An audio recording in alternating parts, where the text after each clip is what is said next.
Are you overwhelmed by wire choices for jewelry making? Then this video is for you. Hello live wires, Heather Boyd Wire here, and today I'm going to talk about all the different kinds of wires that you can use to make jewelry. I've made a PDF that you can download. I'll link it up in the description below the video. This video is going to be more like a PowerPoint, and hopefully it will be helpful for your wire jewelry making journey. Please don't hesitate to ask any questions in the comments below the video. And without further ado, let's get wired. Today's featured live wire is Peggy. Thanks so much, Peggy, for sharing your beautiful beaded angel ornament in the Wire Makers Club. I'll link up the tutorial in the description below the video. Let's get started with the wire comparisons. Just a note about the gauge: the higher the gauge number, the thinner the wire. So a 30 gauge would be thread-like and very thin, whereas 12 gauge wire is very thick. The German style wire is one of my go-to wires. It comes in many colors. It has a copper or brass core and is silver or gold plated with a clear coating so it becomes tarnish resistant. You can make some really nice crisp bends with this wire. It's considered to be half hard, and the Beadalon German style wire is tarnish resistant. And you'll find it's really great to make all kinds of jewelry. You can make earring hooks with the German style wire. According to Beadalon, it is nickel compliant, although if you have very sensitive ears, I would recommend a gold-filled wire or surgical steel.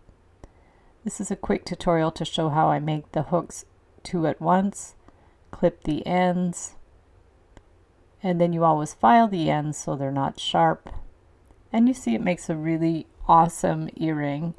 And here's some other in that same style, the Celtic forms that hold their shape. The German style wire comes in square, round, and half round, so you can make some awesome cabochon pendants. The artistic wire has a copper core and an enamel color coating.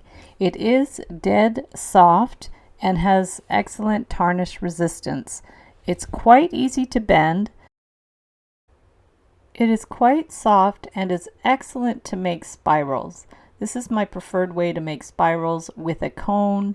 You would just hold the wire with your thumb and wind it around a cone shape. You can clip the end flush, turn the end into a little loop, and then after that, I simply collapse the spiral and press it in place. You can use the nylon jaw pliers so you don't scratch the wire. And you can make the spiral in a different way if you just want to start with a loop. And the wire is so soft that you could just form it around freehand like that. Some of the other stiffer wires would kink when you do this kind of spiral, but the artistic wire makes a really lovely whimsical lines and shapes.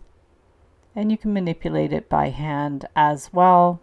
You can hammer it lightly after you've made your shape to firm it up a little bit.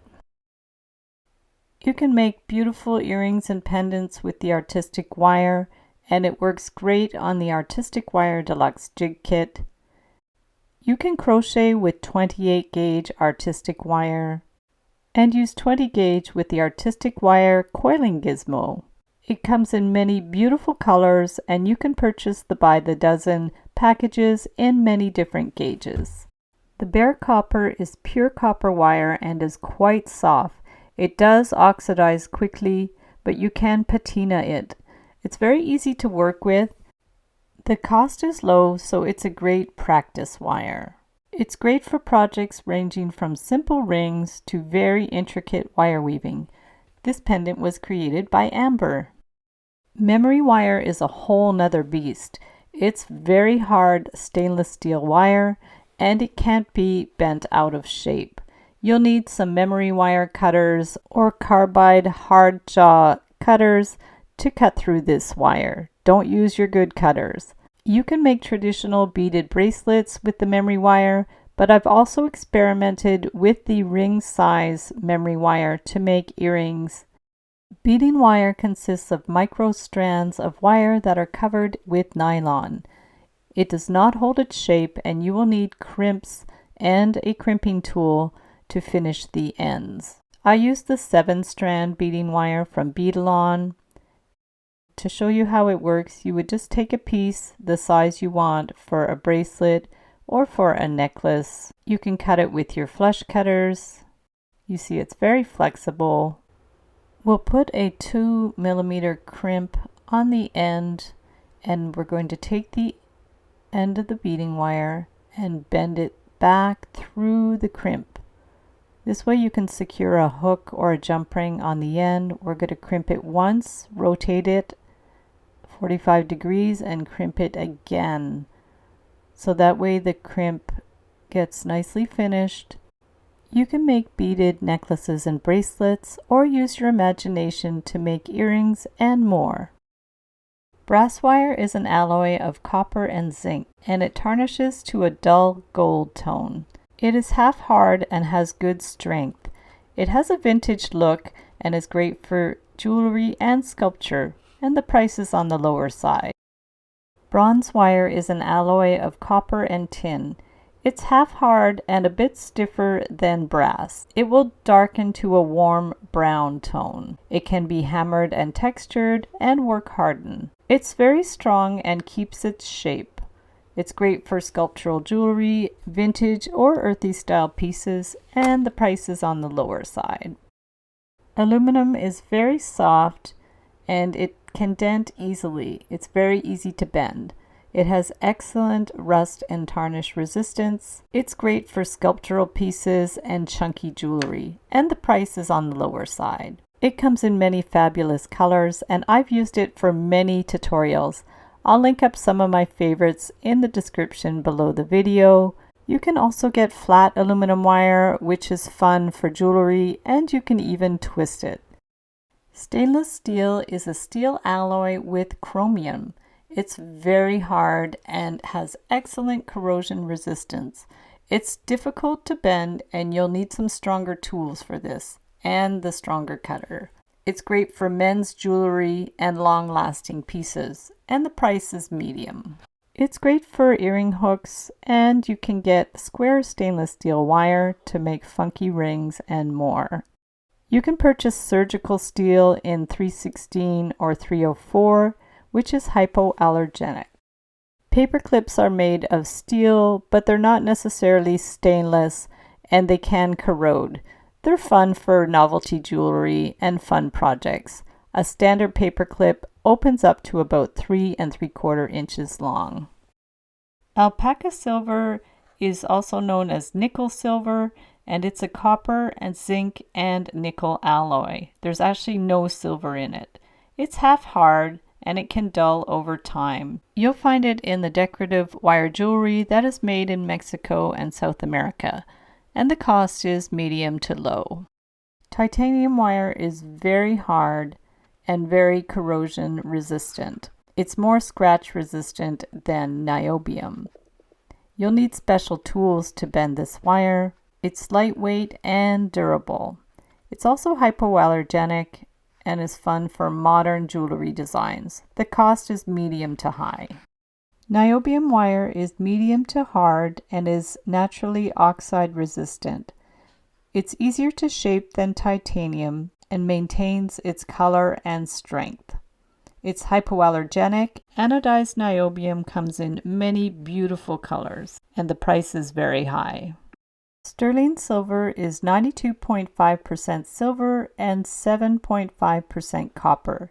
It's available in half hard, hard, and dead soft. It can tarnish over time. It's quite flexible and it solders well. It's a strong and long-lasting wire, and it's great for fine jewelry and heirloom pieces. The price is very high. Argentium silver is 93.5% pure silver plus germanium. It's available in hard, half hard, and dead soft. The germanium forms a protective oxide layer that prevents tarnish far better than sterling wire. It's very malleable, solders well, and can be polished to a high shine. It can maintain its brightness for years. It's great for fine jewelry, wire wrapping, lasting brightness, and minimal maintenance. The price is quite high, slightly more than sterling. Gold wire is a gold alloy from 10 carats to 24 carats, depending on the purity. It's soft to half hard. Depending on the alloy, it has minimal tarnishing. It's soft and malleable. The higher the carat, the softer the wire. It's great for luxury fine jewelry and high-end wire wrapping. The price is very high.